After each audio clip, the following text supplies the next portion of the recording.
What's something boys can never tell their girlfriends? Story 1. That you're actually 3 toddlers in a trench coat. Whenever my girlfriend starts to catch on, I just make up an excuse to go do a business. Story 2. I've had it happen once, no warning or anything. The day before, we were spooning in bed, talking like normal about everything. The next day, she just moved out, left me and the dog she insisted we buy. I didn't really want the responsibility. Without so much as a penny. I had spent a small fortune paying of her student loan, and all our bills a few days prior. I had an insane payout because of a large bonus thanks to my effort at work, and the deal was that we'd use her salary to buy food and live our lives that month. 6.5 years relationship. And she just left me without so much as an explanation, left me without money to buy food for me or the dog. It was so unexpected her friends called me and asked if I had cheated or what I had done wrong. None of them knew why she left either. It's been 10 years, and I still don't know, and I still don't fully trust it won't happen again with my current girlfriend. The dog is still with me, by the way. A beautiful but old Rottweiler, 113 years old this September, which I spoil, rotten. Story 3. In my case, what you thinking about? My wife asks me all the time, and I've been daydreaming about what it would be like if I owned that McDonald's across the street, and then after fouling in a vat of radioactive fry grease was able to turn into Ronald at night. I would fight crime, but only if it was food-related, and all of my weapons would be burger condiment-themed. Then I'm thinking about aerodynamics of pickles as shurikens, and what process I would use to make them sturdy and sharp enough to be lethal. It's a lot easier to just say spacing out, than see her cute face raise an eyebrow in concern if I'm working too much again. Story 4. I actually watched this episode without you when you passed out last night. I have to make sure to restart the episode after I watch it and let it play for a few seconds, and then pause it there, so they don't realize I've watched the entire thing without them. Story 5.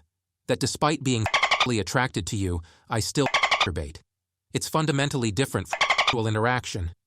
Interaction is more about sentimental and emotional satisfaction and social interaction than it is about gratification, although this can go hand in hand. A lot of the stuff is more about fantasies you have, but want to stay fantasies and have no real interest in doing. For example, lots of guys might be interested in some videos but not be actually interested in doing it in real life. There's also the fact that since guys can zone out and think of literally anything, that sometimes leads to wondering how it would feel like to off to this or this and such. The fact that guys do it while still in a relationship doesn't mean he's not into you, and quite often can lead to higher drive and more need for emotional gratification with their partners. Story 6. How much I actually spend on my hobbies. It's not like I lie, I just never disclose prices. To the grave. Hell, I don't even want to know. Story 7. About the voices. We aren't supposed to tell anyone about them. Story 8. That you wouldn't date her if she was a worm. Depends. If we started dating and then she became a worm, I'd get a little habitat thing to take care of her. I'd still love her.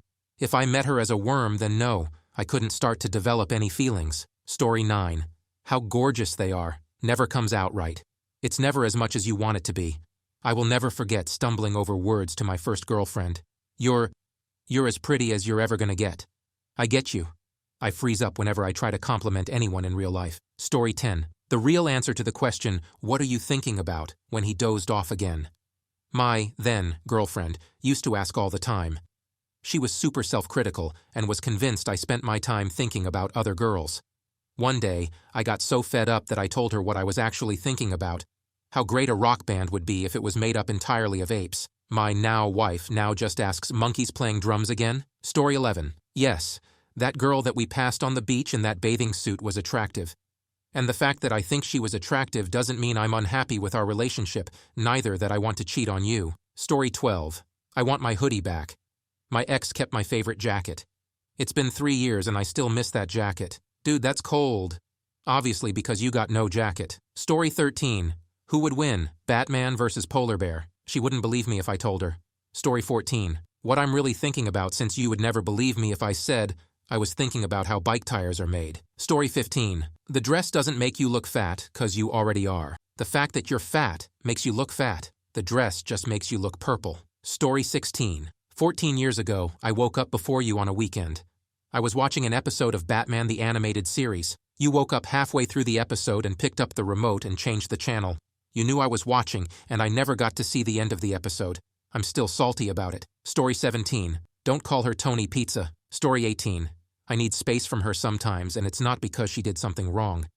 I'm not currently in a relationship. This was me to my previous partners. I've grown since then and now know better. Frame it as time to yourself, not time away from her if you're able to. Story 19. Which ones of her friends you think are hot? Don't care what she says, fellas, it's a trap. Or which one of her best friends you can't stand? Story 20. The guy she tells us not to worry about really worries us. Story 21. How many times per week they wanked in spite of having a girlfriend. Story 22. That pigs are much bigger than you expect. Story 23. The only thing a good guy said to me that he shouldn't have is we went out to a nice Valentine's Day dinner at my favorite Indian restaurant. Got all dressed up, which was not our usual style as poorish retail workers. We're having a wonderful time. And he said, yeah, his ex and I came here for Valentine's Day once. Totally ruined the moment for me. I thought it was so special, but he'd been there, done that. I don't think he thought that one through. Story 24. Calm down. So you have chosen death. Story 25. About the jar, apparently. Story 26. That when I think in bed, it isn't about her when I'm silent. I'm trying to solve a riddle from a game or question something on a TV show. Story 27. That there were other women before you. Made this mistake thinking she met me when I was 34. So why should she care or be bothered by it? Fast forward 3 years, and I ended up breaking off my engagement by text because her jealousy finally caused me to snap. Story 28. Where I buried me treasure. Story 29. That long 40-minute nonstop story you just told me while I had full eye contact and kept nodding and agreeing with you? Yeah, I zoned out about 5 minutes in and was thinking about what show I'm going to watch later tonight. I just know how to look like I'm listening. Story 30. Don't call her a ketchup packet when she's on her period. Story 31. That you got snacks from the store but didn't get me anything even though I told you I didn't want anything. We all do it. But why? Why expect the opposite of what you're asking and then get huffy when it happens? Story 32. The extent to which I spend money on movies, games, books, comics, etc. But honestly, we have a mutually assured destruction type deal going where she also doesn't have to tell me how much all the plants and vintage clothes cost. I'd also note that we do save. We both have solid jobs, and we're financially stable overall. Thanks for the concern, though. Story 33. What the boys be saying in the group chat. Bro, if anyone found my Discord group chats, I would go to a mental asylum. Story 34. Yes, I do get aroused around you. It's not by choice. And it's not because of anything in particular you're doing.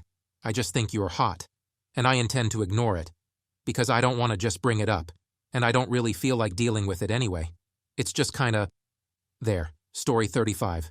Their insecurities. Story 36. My last girlfriend blamed her acne on the COVID vaccine. I didn't have the heart to say maybe it was the literal pint of ice cream she had almost daily. Story 37.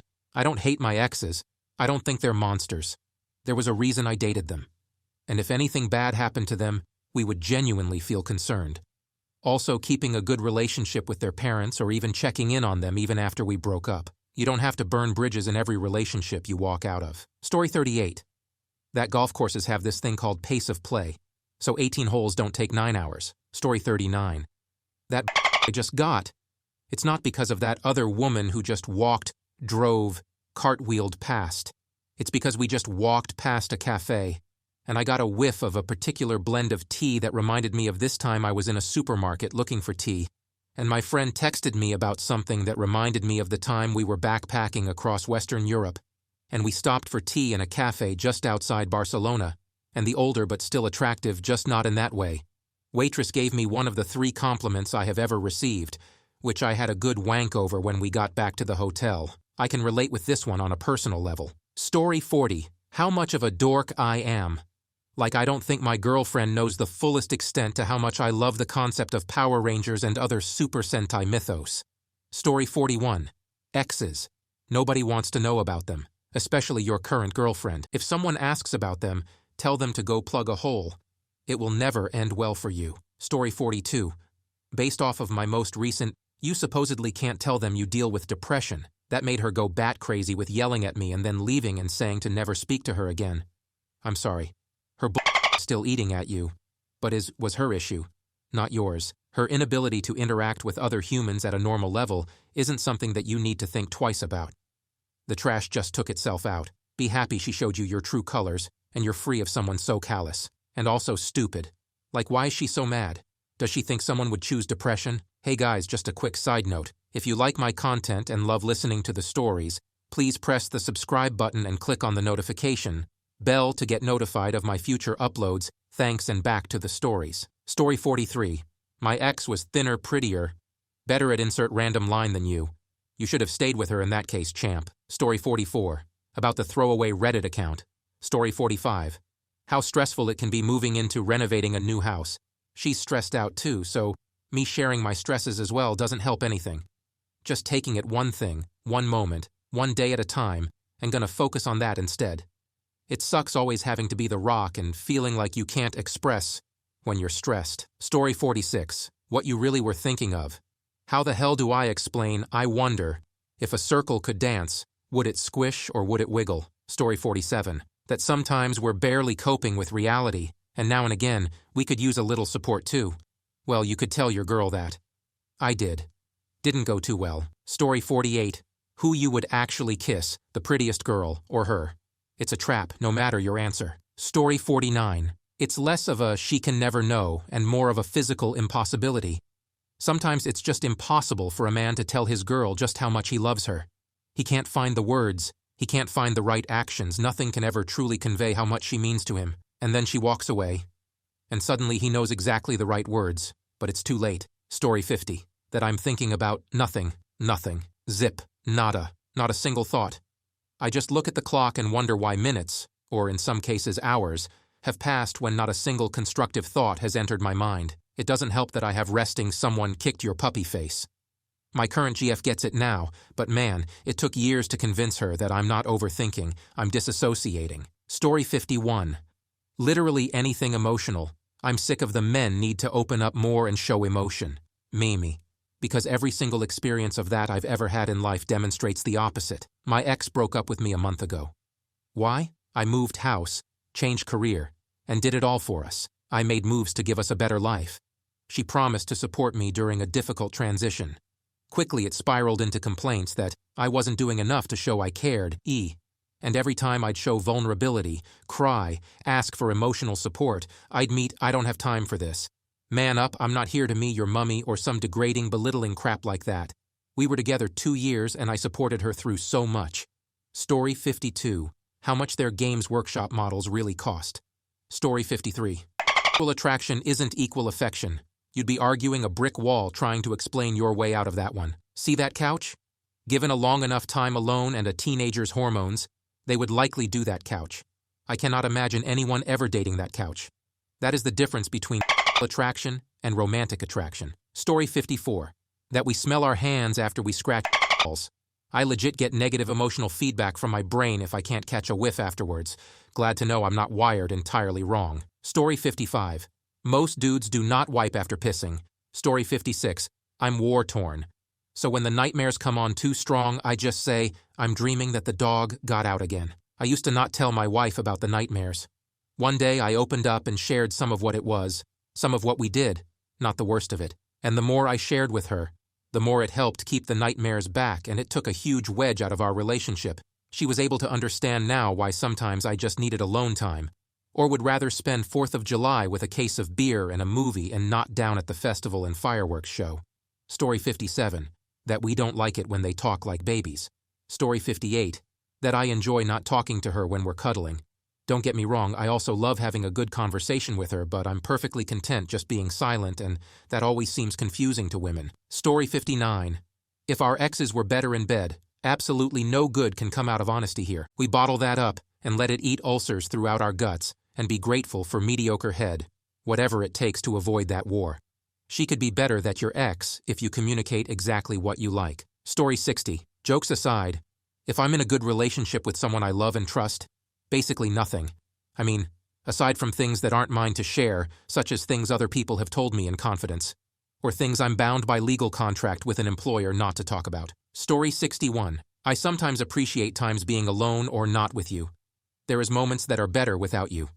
Watching a football game with my friends, sitting alone on the porch letting the thoughts fly away. Sometimes I want to do what I like, without tending to your needs and wants. Even if you say it's okay to ignore you, I will still low-key care and make sure you are having a good time. Putting focus away on the activity and removing parts of the fun in the process. I care about you. That is the problem. Story 62. No, I wouldn't love you if you were a literal spider. Look, a worm is hard, but some spiders are really cute, not gonna lie. Story 63. That guy's like being protected just as much as girls, and that sometimes we want to be the princess protected by our strong knight of a girl in our life. Also that some of us fantasize about being feed grapes under a tree, while our hair is gently stroked as we fall asleep with our head on her lap, with their thighs as a nice safe pillow, with a small breeze blowing as we sleep deeply and peacefully feeling protected. Story 64. That I worry constantly. That she'll realize I'm not as good as any other dude. Story 65. Their first loves that they can never forget. I don't like generalizing things, but that's true for most of men. Story 66. Yes, you put on a little weight, but I like it. I actually tell my girlfriend of 12 years this. We both know she's put on a little weight. She was a size 8 when I met her, so not exactly difficult.